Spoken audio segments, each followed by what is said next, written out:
2। अब तक आपने सुना कि कावेरी जी अपनी तीनों बेटियों ईशा, मोहिनी और सुहाना की शादी 3 घर जमाई लड़कों के साथ करवा देती है। उन्हें लगता है कि ये लड़के शायद घर का कामकाज संभाल लेंगे, लेकिन उनके तीनों घर जमाई बहुत आलसी थे। वो नौकरी भी नहीं करते थे और बाहर का काम भी नहीं। कावेरी जी ने अपनी बेटियों से कहा कि वो प्रेगनेंसी का बहाना बनाकर अपने पतियों को सबक सिखाए। अब सुनिए आगे। मम्मी, आपने जैसा कहा था हमने वैसा ही किया, लेकिन देखिए ना, विवेक का हाल तो वैसा का वैसा ही है। घर में ना सुबह का नाश्ता बनता है और ना खाना। नौकरी पर जाने की बात करूं तो खाने को दौड़ते हैं मुझे। हाँ मम्मी, मैंने भी सुमित को कितनी बार कहा कि अगर नौकरी नहीं करनी तो कोई छोटी सी दुकान ही खोल लो, घर का खर्चा कैसे चलेगा। देखो दोपहर के 12 बजने आए और जनाब अभी तक सो रहे हैं। हाँ मम्मी, ईशा और सुहाना ठीक कहती हैं। अविनाश का भी यही हाल है। जब मैंने अपनी प्रेगनेंसी के बारे में कहा तो मुझसे कहने लगा, अरे दूसरी लड़कियां तो 9-9 महीने तक नौकरी करती है, बस डिलीवरी के टाइम छुट्टी लेती है। मोहिनी, तुम भी नौकरी करो। अब मुझे कहाँ नौकरी मिलेगी। मम्मी बताओ अब मैं क्या करूँ। हे भगवान, क्या सोचकर घर जमाई दामाद लाई थी मैं कि मेरी बेटियां मेरे पास रहेंगी और खुश रहेंगी, लेकिन इन आलसी दामादों ने तो हमारी जिंदगी को भी प्रॉब्लम में डाल दिया है। मैं तो कहती हूँ मम्मी, हम लोग वापस अपनी जॉब पर जाना शुरू कर देते हैं।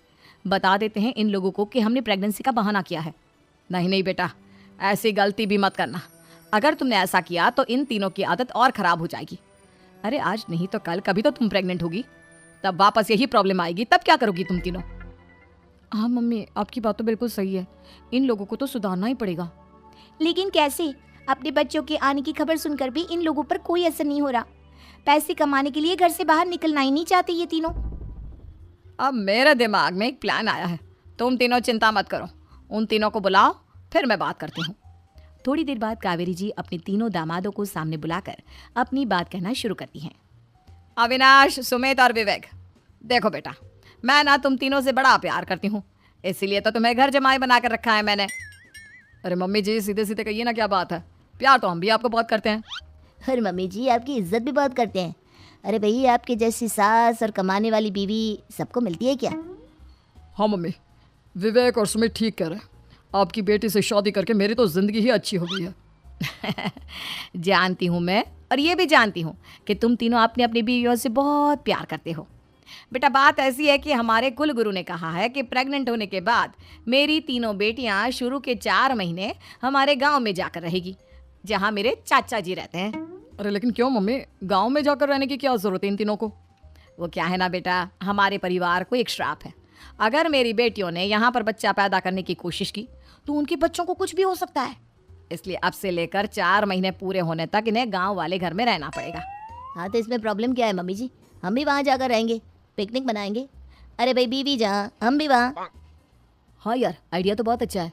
शहर की ज़िंदगी में रह रहकर परेशान हो चुके हैं, अब कुछ दिन गांव में बिताएंगे। तुम लोग समझने की कोशिश क्यों नहीं करते। तुम में से कोई भी वहाँ नहीं जा सकता, और मैं यहाँ रहूँगी ना तुम तीनों के साथ। 4 महीने की तो बात है, उसके बाद ये तीनों ही लौट कर आ जाएंगी। ठीक है मम्मी जी, अब हमारे बच्चों का सवाल है तो ये तो करना ही पड़ेगा। कावेरी अपनी तीनों बेटियों को कुछ दिन के लिए घर से बाहर कहीं दूसरे शहर में रहने के लिए भेज देती है। कुछ दिनों के बाद, अरे मम्मी जी, बहुत दिन से पिज्ज़ा नहीं खाया, मंगवाइए ना।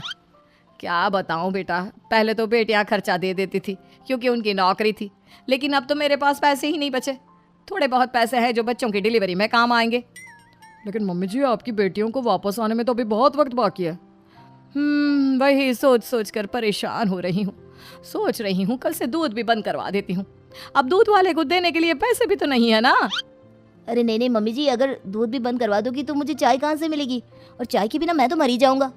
क्या करूं बेटा, इसके अलावा हमारे पास कोई ऑप्शन नहीं है। मेरे पास पैसे ही नहीं बचे। इस तरह कावेरी जी धीरे धीरे अपने तीनों दामादों को पैसे देना बंद कर देती हैं और घर में खाने पीने की चीजें लाना भी बंद कर देती है। अब वो तीनों बुरी तरह से परेशान होने लगे थे, और इसलिए एक दिन तीनों प्लान करके घर से बाहर निकलते हैं।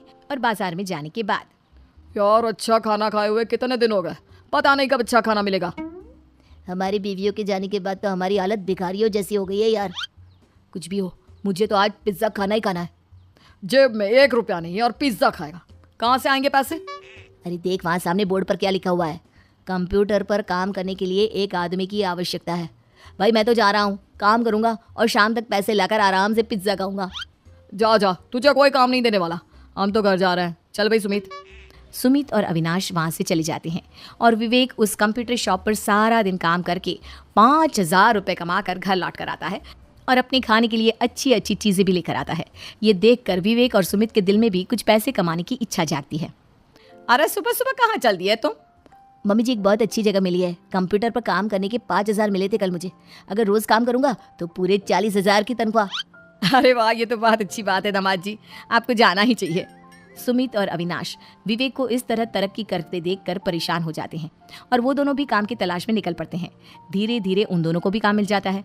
अब कावेरी के तीनों दामाद छोटी मोटी नौकरी करके अच्छा पैसा कमाने लगे थे। एक दिन कावेरी उन्हें अपने पास बुलाती है। अरे वाह, विवेक 40,000 कमा लेता है, अविनाश 60,000 और सुमित तुम भी 40,000 के आसपास कमा ही लेते हो। कुल मिलाकर तुम अच्छे खासे पैसे कमा रहे हो बेटा। हाँ मम्मी जी, बहुत मजा आता है जब महीने के एंड में मोटी रकम हाथ में आती है। पूछिए मत मम्मी जी, घर में रहकर रोटी बना बना कर और तो जैसा महसूस होने लगा था मुझे तो। हाँ बेटा, तुम तीनों की बात तो बिल्कुल ठीक है। और जानते हो, अब तुम तीनों की पत्नियां भी वापस लौट कर आने वाली है। लेकिन मम्मी जी अभी तो उन्हें गए सिर्फ 2 महीने हुए हैं। आपने तो कहा था वो 4 महीने के बाद लौट कर आएंगी। ऐसा कुछ नहीं है बेटा, मैं सिर्फ तुम तीनों को सबक सिखाना चाहती थी कि आदमी घर में बैठकर बीवी की कमाई खाता हुआ अच्छा नहीं लगता। इस दुनिया में हर इंसान को मेहनत करनी चाहिए, काम करना चाहिए, चाहे वो औरत हो या आदमी, ताकि अपने परिवार को संभाल सके। कावेरी की बात सुनकर उन तीनों को अपनी गलती का एहसास होता है और कावेरी उन्हें सच बता देती है कि ईशा, सुहाना और मोहिनी शहर में ही कहीं दूसरी जगह रह रहे थे। शाम के वक्त उन तीनों की पत्नियां लौट कर आ जाती है और कावेरी जी का परिवार एक खुशहाल परिवार की तरह